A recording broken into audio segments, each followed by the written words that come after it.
चंडीगढ़ में पिछले एक हफ्ते से डॉक्टर बी.आर. अंबेडकर के मामले को लेकर चंडीगढ़ कांग्रेस लगातार प्रदर्शन कर रही है। वहीं उन्होंने केंद्रीय गृह मंत्री अमित शाह की वीडियो भी दिखाई जिसमें उनके द्वारा प्रदर्शन किया जा रहा है। इस पर चंडीगढ़ से कांग्रेस सांसद मनीष तिवारी ने बताया है कि जब भारत को आजादी मिलने वाली थी तो तब उस समय के नेताओं ने यह फैसला नहीं लिया था कि वे पुरानी इमारतें गिराएंगे और नई इमारतें बनाएंगे, बल्कि ये फैसला लिया था कि जिससे उन्हें देश को लोगों को मूलभूत अधिकार दिए जाएं और उनके हिसाब से वे बहुत रचनात्मक थे।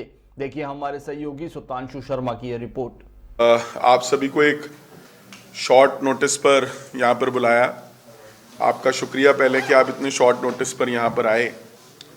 आज जो हमारा मुख्य मुद्दा है जिस पर आज हम प्रेस कॉन्फ्रेंस कर रहे हैं और पूरे देश भर में प्रेस कॉन्फ्रेंस, जिसमें जो कांग्रेस के सांसद हैं और कांग्रेस कार्य समिति के सदस्य हैं, जो दोनों मनीष तिवारी जी हैं, वो लोग देश के विभिन्न हिस्सों में प्रेस कॉन्फ्रेंसेस करके जो बहुत एक ज्वलंत मुद्दा अब चल रहा है अंबेडकर जी के अपमान का, उसके ऊपर ये प्रेस कॉन्फ्रेंसेस हैं।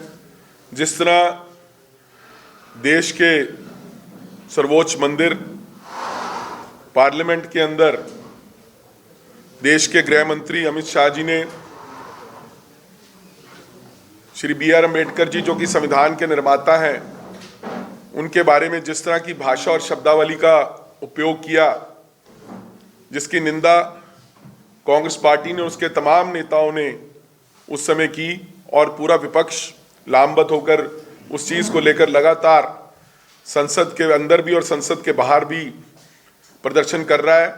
चंडीगढ़ में भी आप देख रहे हो कि हमने पिछले दिनों प्रदर्शन किया था और कांग्रेस पार्टी के अलावा भी बहुत से विभिन्न संगठन जो अंबेडकर जी में विश्वास रखते हैं, जो संविधान में विश्वास रखते हैं, जिन्हें पता है कि अंबेडकर जी का क्या योगदान इस देश को बनाने के अंदर और ख़ास तौर पर संविधान को बनाने में रहा है, वो लोग इस चीज़ को लेकर बहुत आंदोलित हैं।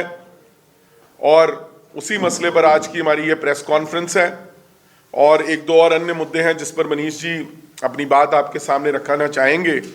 उससे पहले मैं आपके सामने एक छोटा सा वीडियो जो है वो चलाना चाहूँगा कि जिससे कि आपका जो मेमोरी है वो एकदम दोबारा से रिफ्रेश हो जाए कि क्या मुद्दे को लेकर कांग्रेस संघर्ष करे। उसके बाद मनीष जी आपको संबोधित करेंगे।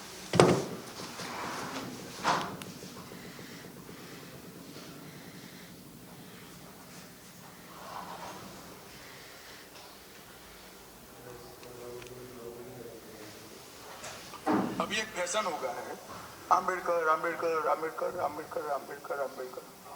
इतना नाम अगर भगवान का लेते तो 7 जन्मों तक स्वर्ग मिल जाता। तो मैं दोबारा चला दूं एक बार। अभी एक फैशन हो गया है, अंबेडकर अंबेडकर अंबेडकर अंबेडकर अंबेडकर अंबेडकर। इतना नाम अगर भगवान का लेते तो 7 जन्मों तक स्वर्ग मिल जाता। ये आपने क्लिपिंग देखी, इसके अंदर किस तरह से देश के माननीय गृह मंत्री अंबेडकर जी के बारे में शब्दावली इस्तेमाल कर रहे हैं और एक मखौल सा उड़ाने की कोशिश, उनका मजाकिया अंदाज में किया जा रहा है कि आजकल लोगों फैशन हो गया है जी अंबेडकर का नाम लेना। तो जबकि उनको ये नहीं पता कि अंबेडकर लोगों के लिए आस्था का प्रश्न है। लोगों को जो जिनकी संविधान में आस्था है, उनकी अंबेडकर जी में आस्था है और उन लोगों की आस्था के साथ कहीं ना कहीं भाजपा ने खिलवाड़ किया। तो मैं माननीय हमारे सांसद यहाँ से चंडीगढ़ के मनीष तिवारी जी और जो कांग्रेस कार्य समिति के भी स्थायी सदस्य हैं, उनसे विनती करूंगा कि वो आपको संबोधन करें। अति सत्कार योग कांग्रेस पार्टी के अध्यक्ष, हमारे जुझारू नेता, कर्मठ कार्यकर्ता हरमोहिंदर सिंह लक्की जी, चंडीगढ़ के साबका भूतपूर्व मेयर सरदार रविंद्र सिंह पाली जी, हमारे मुखर प्रवक्ता, कांग्रेस पार्टी के हर मंच पर बहुत ही असरदार तरीके से अपनी बात रखने वाले राजीव शर्मा जी, यहाँ पर आए मेरे सारे पत्रकार साथियों, जैसा कि लक्की जी ने बताया कि आज की ये प्रेस वार्ता एक बहुत ही सटीक कारण से, बहुत ही एक केंद्रित कारण से बुलाई गई है। 9 दिसंबर 1946 से लेकर 24 जनवरी 1950 तक भारत की संविधान सभा बैठी थी।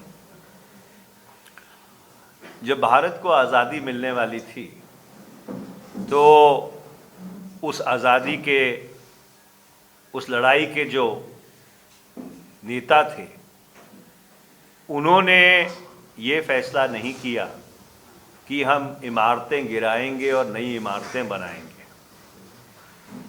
उन्होंने ये सोचा कि आज़ाद भारत के निर्माण के लिए एक ऐसा दस्तावेज तैयार किया जाए जो हर भारतीय को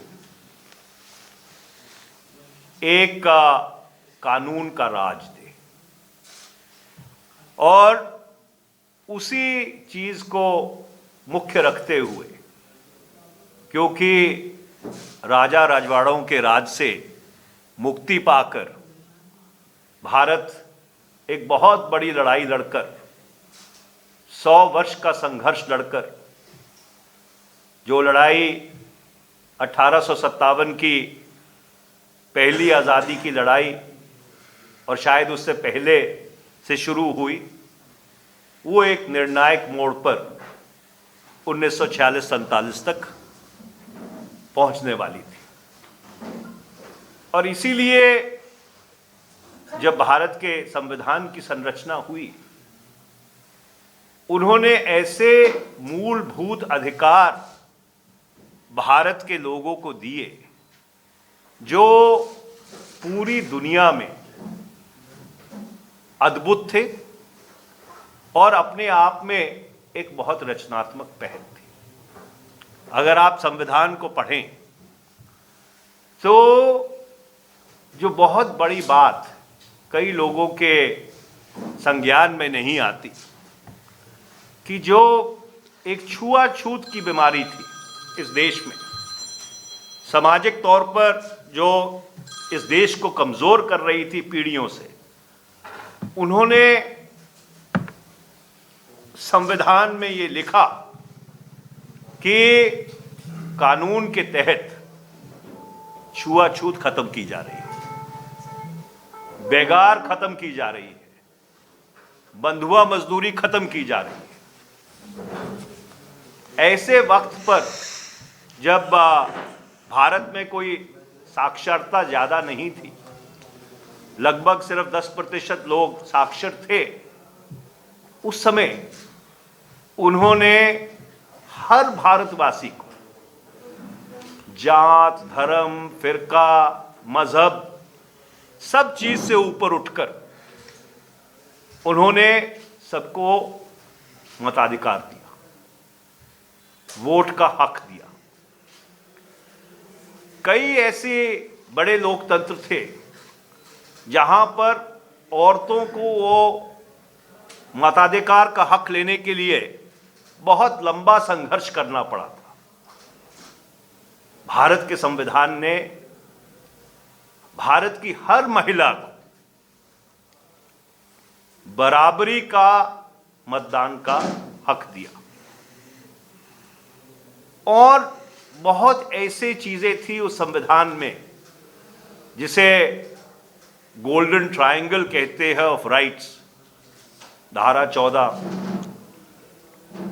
धारा 19, धारा 21, right to equality, right to freedom of speech and expression, right to life and liberty. बहुत सारी ऐसी चीजें उन्होंने अपना भारत के जो करोड़ों करोड़ों नागरिक थे उनको दी। और उस भारत के संविधान के, जिस संविधान को मैं तो रोज ही पढ़ता हूं, जिस संविधान के ऊपर बहुत लंबे समय से हम अदालतों में बहस करते रहे हैं, उस संविधान के जनक डॉक्टर बाबा साहब भीमराव अंबेडकर जी थे।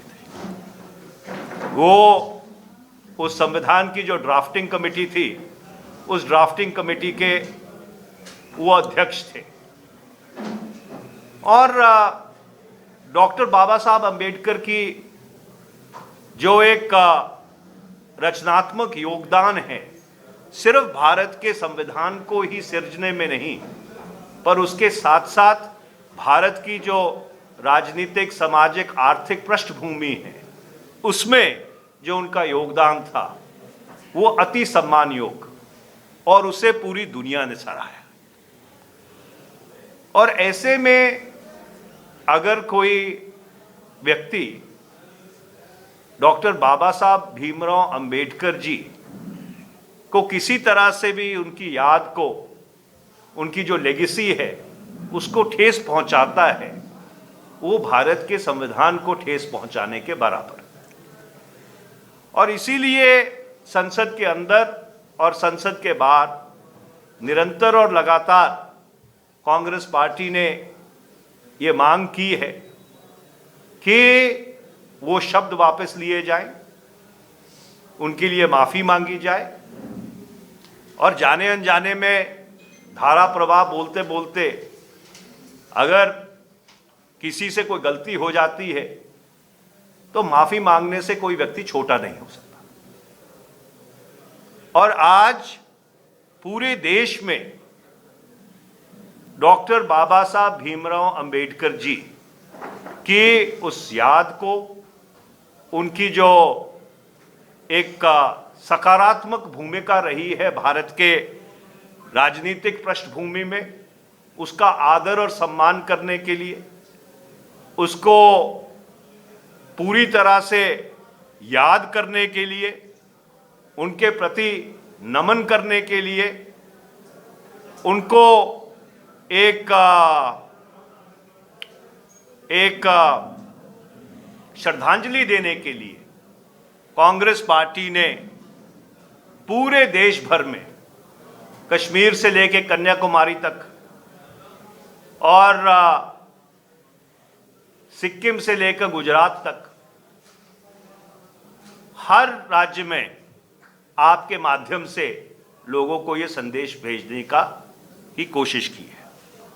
तो मैं कांग्रेस पार्टी की वो मांग जो है, उस मांग को यहाँ पे दोहराना चाहता है कि हमारी ये मांग है कि डॉक्टर बाबा साहब भीमराव अंबेडकर जी की शान के खिलाफ जो अल्फाज कहे गए हैं, उनके लिए सरकार को माफ़ी मांगनी चाहिए और उन शब्दों को तुरंत वापस लिया जाना चाहिए। ये हमारी आपके प्रति, आपके माध्यम से लोगों को एक अपील है।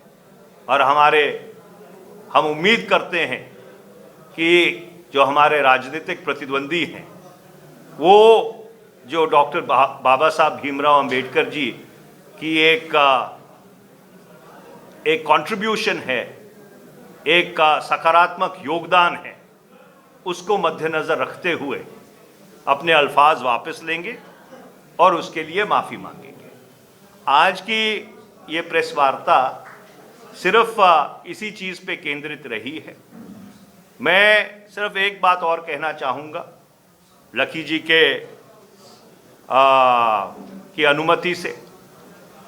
देखिए, पिछले वर्ष जब मेयर के चुनाव हुए थे तो एक बहुत ही अजीब परिस्थिति बनी थी, जिससे चंडीगढ़ का कोई नाम रोशन नहीं हुआ था। और उसी चीज़ को वो दोबारा घटना ना घटे, जो कॉरपोरेशन के सदस्य हैं उन्होंने एक प्रस्ताव पारित किया है कि जो मेयर चुनाव की और डिप्टी मेयर और सीनियर डिप्टी मेयर का जो मतदान है वो ओपन वोटिंग से होना चाहिए। वो प्रस्ताव पारित कर राज्यपाल, महामहिम राज्यपाल जी के पास लंबित है। हमारी मांग है महामहिम राज्यपाल से कि मेयर, डिप्टी मेयर और सीनियर डिप्टी मेयर के चुनाव से पहले उसको स्वीकृति देनी चाहिए, और जो मेयर के चुनाव का नोटिफिकेशन है वो उसको स्वीकृति देने के बाद ही किया जाना चाहिए कि ऐसी परिस्थिति जिससे चंडीगढ़ की छवि धूमिल होती है वो ऐसी घटना दोबारा कभी ना घट सके। इन शब्दों के साथ अगर आपके कोई सवाल जवाब हो मेरे से अति सत्कारयोग सरदार हरमोहिंदर सिंह लक्की जी से, हमारे रविंदर पाली जी से, राजीव शर्मा जी से, सो हम क्रमवार आपके सवालों का जवाब देने के लिए तैयार है। मेरी सिर्फ आपसे एक विनती है कि जो व्यक्ति सवाल पूछे अगर वो अपना नाम और अपने संगठन का नाम ज़रूर बता दे तो हमारे रिकॉर्ड में भी उसको दर्ज करने में सहूलत आएगी। आप सबका बहुत बहुत धन्यवाद कि आप रविवार वाले दिन दोपहर में यहाँ पे आए। जितना आपका धन्यवाद हम कर सकते हैं उतना कम है। Thank you. जी, मैं आपसे शुभता प्रोजेक्ट क्या इस बार मेयर के चुनाव में कांग्रेस पार्टी फिर आम आदमी पार्टी के साथ जाएगी, गठजोड़ में चुनाव लड़ा जाएगा? हमारे अध्यक्ष जी उसका जवाब देंगे। देखिए, पिछली बार हमने चंडीगढ़ के अंदर एक एक्सपेरिमेंट किया था। मैं एक्सपेरिमेंट इसलिए कह रहा हूं कि पूरे देश के अंदर उससे पहले हमारा आम आदमी पार्टी के साथ कहीं गठजोड़ नहीं था और पिछले 8 सालों से भाजपा चंडीगढ़ में मेयर बना रही थी और कॉरपोरेशन में काबिज थी और 8 साल की उनकी निगम की बदहाली देखकर, अव्यवस्था देखकर और आज आप खुद जो देख रहे हो फाइनेंशियल क्रंच हुआ है, वो सब इनकी गलत नीतियों की बदौलत है। किस तरह से सफाई के ठेके प्राइवेट कंपनियों को दिए गए, लाखों करोड़ों रुपए फालतू खर्चा किया गया, पार्किंग का घोटाला हुआ जिसमें 7 करोड़ रुपए अभी तक जो है वो नहीं मिला।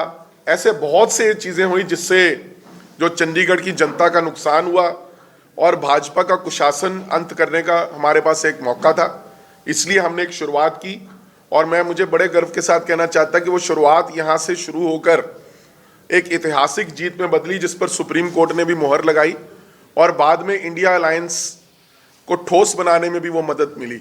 उस अलायंस की नींव ऐसे रखी गई। तो हमारी तरफ से पार्टी की प्राथमिकता आज भी यही है कि भाजपा को हराया जाए और भाजपा को मेयर ना बनने दिया जाए। पर अगले दिनों के अंदर औपचारिक बात हमारी हो जाएगी, क्योंकि आपको पता है कि दोनों पार्टियां चंडीगढ़ में तो इकट्ठी हैं पर और राज्यों के अंदर आपस में एक दूसरे के विरुद्ध लड़ती हैं। तो पंजाब में भी कल नगर निकाय के चुनाव हुए थे, उनकी लीडरशिप वहां पर व्यस्त थी और पता है आपको उनकी लीडरशिप पंजाब और दिल्ली दोनों जगह चुनाव चल रहे हैं, एक जगह नगर निगम की, एक जगह विधानसभा के। तो मेरे ख्याल आज वो फ्री हो जाएंगे, 1-2 दिन में हमारी जो फॉर्मल बातचीत हो जाएगी और उम्मीद है कि सब कुछ ठीक हो जाएगा। उस समय हम बैठ के तय कर लेंगे कि मेयर कौन सी पार्टी का होगा, सीनियर डिप्टी मेयर कौन सी पार्टी का होगा और डिप्टी मेयर कौन सी पार्टी का होगा। पहली कोशिश हमारी यही रहेगी कि वो अलायंस जो है इंटैक्ट रहे, हम आगे बढ़ें उस अलायंस के साथ ही और भाजपा को शिकस्त दें, क्योंकि हमने कोशिश की है फिजिकल मैनेजमेंट को ठीक करने की और वो कोशिश तभी जारी रहेगी अगर दोबारा गठबंधन का मेयर बनता है। मनीष जी, क्या मेयर इलेक्शन 20 फरवरी से पहले होंगे या बाद में होंगे, उस पर कुछ आप लोग? देखिए, इसके अंदर देखो हमारी पार्टी की राय तो ये है कि 20 फरवरी तक मेयर का टेन्योर होना चाहिए।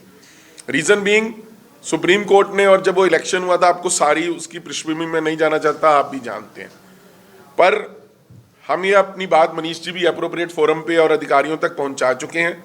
अब क्या फैसला वो लेते हैं क्या नहीं लेते, पर जैसा मनीष जी ने कहा है कि जब भी मेयर के चुनाव की अधिसूचना हो उससे पहले कम से कम जो एक ट्रांसपेरेंसी के लिए हमने एक कदम उठाने के लिए कहा है, वो शायद सारी पार्टीज को वेलकम करना चाहिए कि उससे दल बदल जो है वो नहीं हो पाएगा। लोगों ने अगर किसी को चुनकर भेजा है वो उसी तरह रहेगा, अगर मैंडेट किसी के पास है तो वो मैंडेट रहेगा। और जो पिछली बार शर्मनाक कृत्य हुआ है भारतीय जनता पार्टी और खासतौर पर उनके जो एक नामांकित सदस्य थे, दोबारा ऐसा रिपीट नहीं होगा, क्योंकि उससे पूरे देश की जो इलेक्टरल हिस्ट्री दागदार हुई थी, विदेशों तक में चर्चा हुई थी भी, इतनी खुली धांधली। दो टेन्योर के पहले कांग्रेस ने इसका विरोध किया था कि ओपन वोटिंग पर 10 साल पहले, आप उस समय उसमें? देखिए, मैं इसको थोड़ा सा और लकी जी की अनुमति से क्लैरिफाई कर देता हूँ। पिछली बार जब मेयर के चुनाव हुए वो शायद 7 जनवरी को हुए थे, 7 जनवरी 2024 को। उस चुनाव को पंजाब और हरियाणा उच्च न्यायालय में चुनौती दी गई थी और पंजाब और हरियाणा उच्च न्यायालय के फैसले के खिलाफ लोग उच्चतम न्यायालय में गए थे।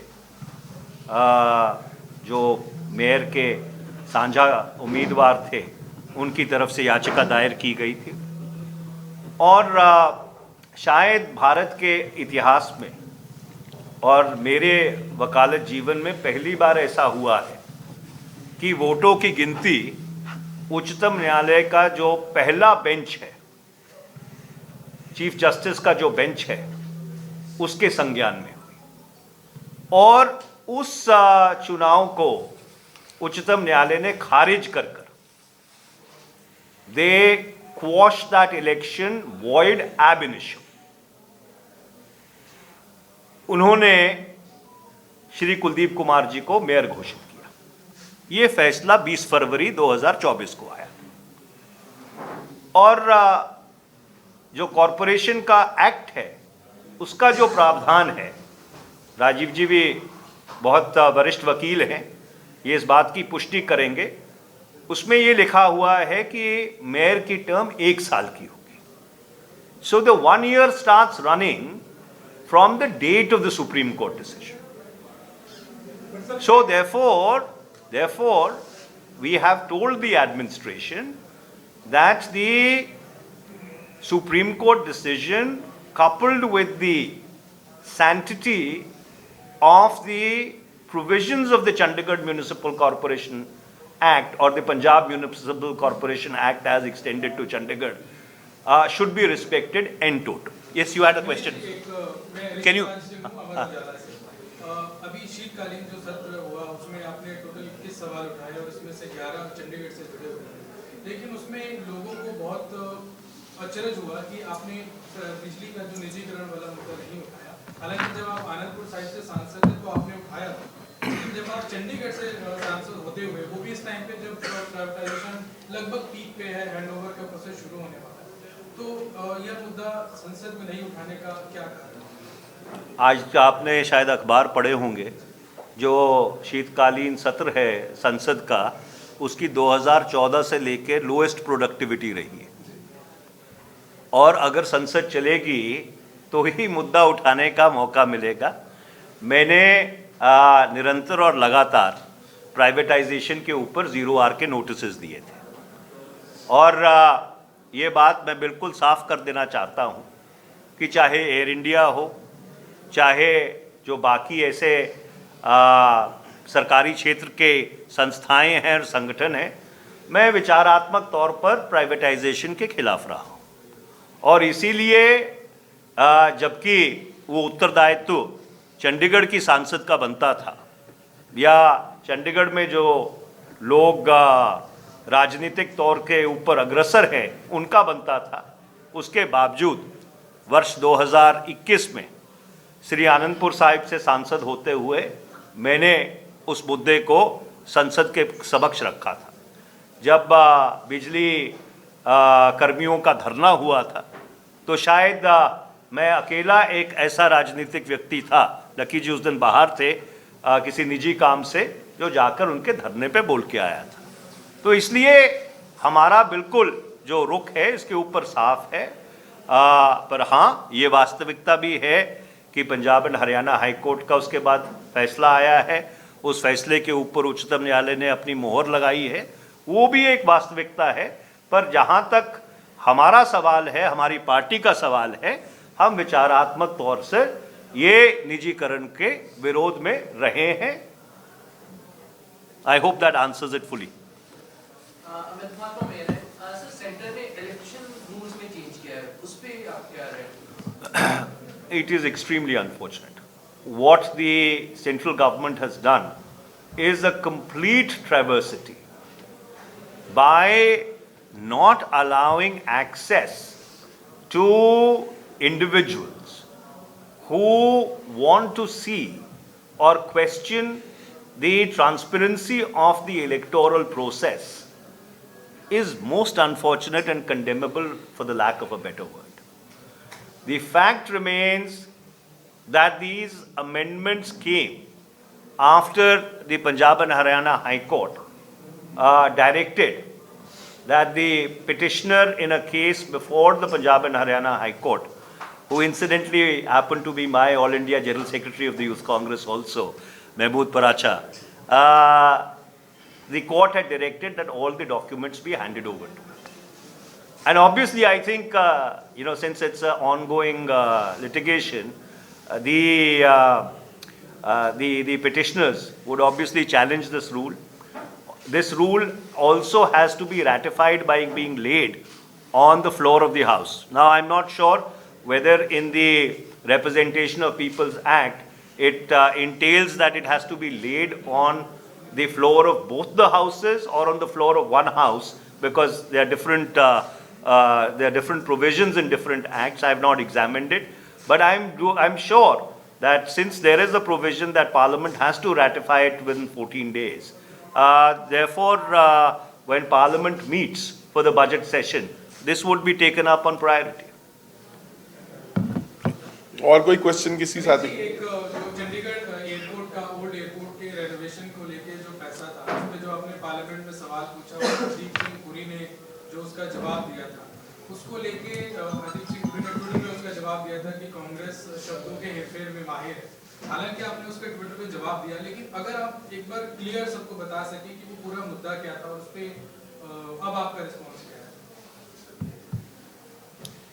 देखिए, बुनियादी बात यह है कि 2010 से लेकर 2014 तक मेरे ख्याल 45 करोड़ रुपया उस एयरपोर्ट की रेनोवेशन पे खर्चा गया था और फिर उस बिल्डिंग को डंप कर दिया गया।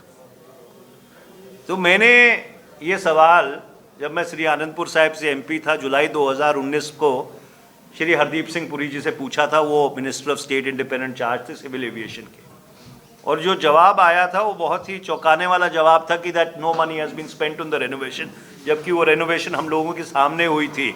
मैं लुधियाना से सांसद था उस समय, और उसके बाद जब मैंने दोबारा ये सवाल पूछा तो सरकार ने कहा कि 45 करोड़ रुपया इसके बीच 2010 से लेकर 2014 तक खर्च किया गया। So it's a clear case of misleading parliament. अब वो पुरी साहब ये कहते हैं कि जी इस सवाल में आपने 2010 से 2009 से 14 लिखा था, उसमें 2010 से 14 नहीं लिखा था।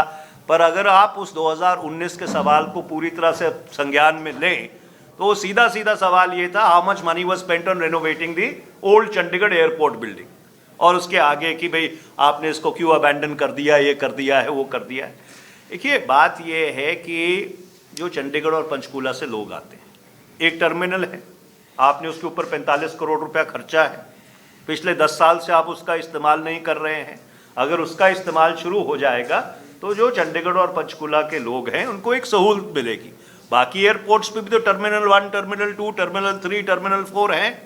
तो ऐसा प्रावधान हो सकता है कि आप टर्मिनल 1 पे चेक इन करके लोगों को जहाँ पे उनकी फ्लाइट्स के लिए लेके जाना है वहाँ पे आप ले जाइए। आजकल तो कंप्यूटर्स आराम से सिंक हो सकते हैं। After all web check in भी होता है और फिर आप फिजिकली जाके भी चेक इन करते हैं। So everything is synchronised. So इसलिए उस टर्मिनल को डंप करना is a waste of public money. That was the basic question. Manish ji, Manoj Kumar from Punjab. Do you think Amit Shah will apologize for his statement and how he will move forward? And third is how you explain or Congress party explains the statement made by the Amit Shah is objectionable? Well, that's a question which you need to ask the Home Minister. I can't obviously answer on his behalf. But the fact remains that you've seen the statement yourself. And मैंने अपनी suo motu में ये बात कही कि जब व्यक्ति धारा प्रवाह बोलता है जाने अनजाने में ज़बान फिसल भी सकती है। Giving him the benefit of doubt also, कोई व्यक्ति माफ़ी मांगने से छोटा नहीं हो जाता। अगर मेरे से ऐसी गलती हुई होती और हम रोज़ ही बोलते हैं। मैं पिछले 20 साल से कांग्रेस का प्रवक्ता हूँ। ऐसा नहीं है कि इंसान से गलती नहीं होती है, अगर मेरे से होती तो मैं ज़रूर माफ़ी मांग लेता। ठीक है जी, thank you. Thank you very much जी, थैंक यू।